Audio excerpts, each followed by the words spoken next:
So we got a post-apocalyptic sci-fi base, set in the world of Ice Planet 2002. Well, that's a winning combination on this breathtaking and just awe-inspiring LEGO creation. Why don't we check out some of the cool details on this build? Let's go.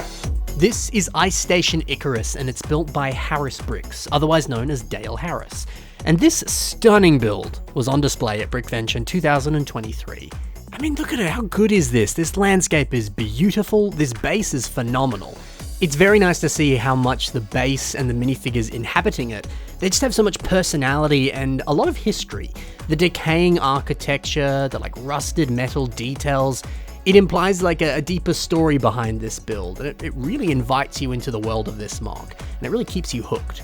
You want to imagine how this base and how this whole world ended up in a less than hospitable state. And to me, that's the sign of a really good MOC. When you combine incredible building techniques that we'll cover later in the video, but the MOC itself also tells a story. Now, sure, the minifigures and the base, they tell a story, but I think this magnificent snowy landscape also tells a bit of a story. We can see areas where the snow is incredibly smooth and it's piled up in a very natural way. But there's some areas here where there's a lot more studs and different wedge plates and things are present. And to me, this implies that this area has been treaded on and walked over. And it makes sense as well, there's a door here, this is most likely the entrance into the base, so it would make sense that it gets a lot of foot traffic.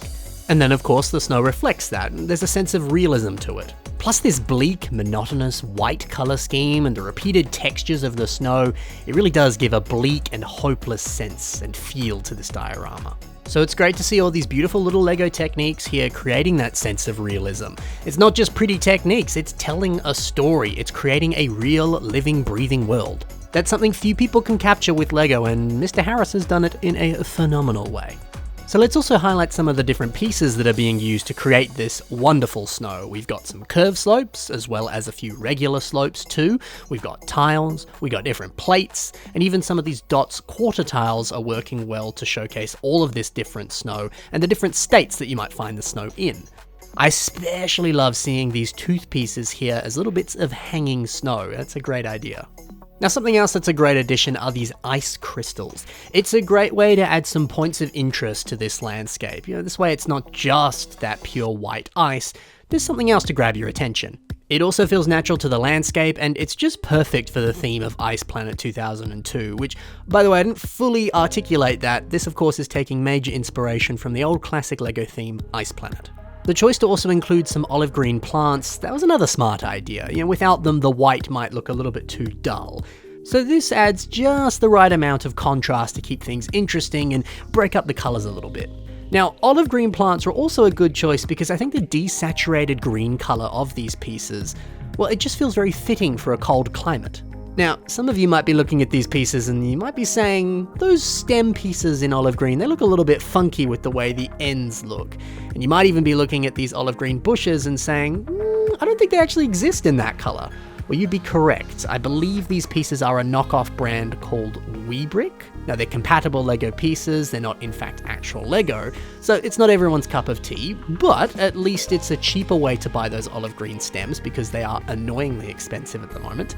And if you'd like some olive green bushes, which don't exist, this is a way to get them.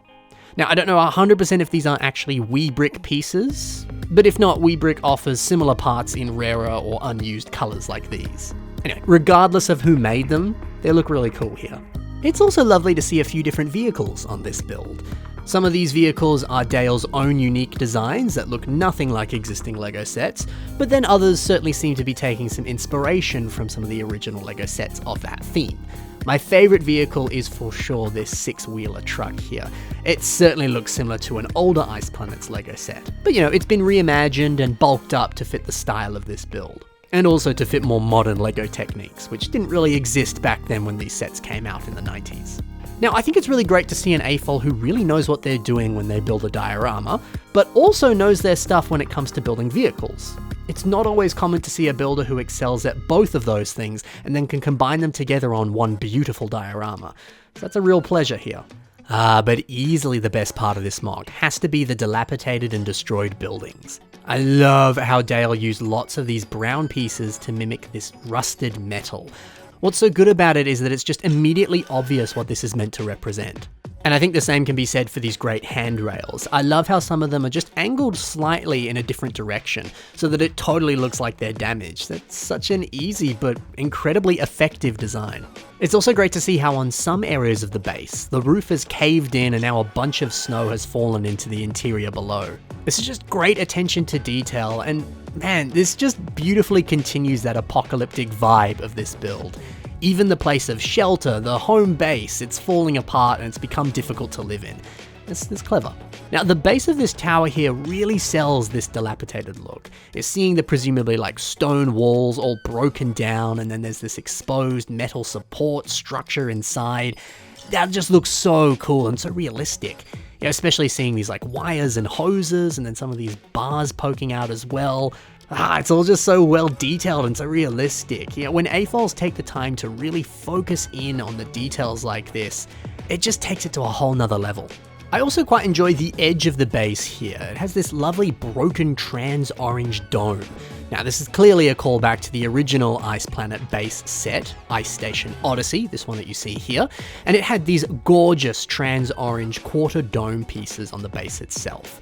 Now, it appears that Dale is mimicking this design with smaller and more modern parts.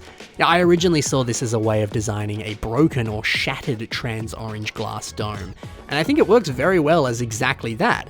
But it could also just be a way of designing these domes in a more modern style with more modern pieces. You know, it's just a new take on an old classic. Or maybe it's a bit of both. Either way, it's a much better idea than buying those old pieces in good condition today, because unfortunately, they are incredibly expensive if you want them in good condition, and it's pretty easy for those pieces to get scratched up, unfortunately. Ooh, but another stunning hidden detail are the edges of this mock. Dale didn't just ignore this section, he built little borders around the interior sections, and then left an area to showcase the underlying rock, and then the snow on top of that. Now this way you can see where one ends and the other begins. It just looks so good, and I love that he didn't just ignore this. It's that attention to detail, man, it goes so far and looks so good. Now, I'm sure you've been noticing all these brilliant minifigures scattered across the entire diorama. It's just insane to see how awesome they all look, and I never would have thought that the Ice Planet minifigure aesthetic would work so well when you mix it with some post-apocalyptic vibes. How cool is that? Some of these look so menacing and so gritty, it's a breath of fresh air. These little markers are clever as well. It's another detail that helps build up that realism of this diorama. Having little light posts that you can see at nighttime, I love that. And the choice to include these minifigure lantern accessory pieces and present them in a more sci-fi vibe instead of the more medieval flair that these pieces are more traditionally seen in LEGO sets. That was a clever little addition, and a great part use. We'll finish up taking another look at these phenomenal greebles on this awesome base. Dale did an incredible job with this. I mean, even the mock card that he built was decked out with so many details. This is a bit of a new tradition at Brickvention to build up your mock card in the style of your mock or with some sort of cool decoration. But Dale certainly nailed that, and he certainly nailed the rest of this mock as well. Very excited to see what he brings to Brickvention next year. Now, I'll include a link to Dale's website and his Flickr and his Instagram in the description below. He's currently actually working on another incredible mock. It's a castle mock this time, so be sure to go follow his work and check out his incredible stuff.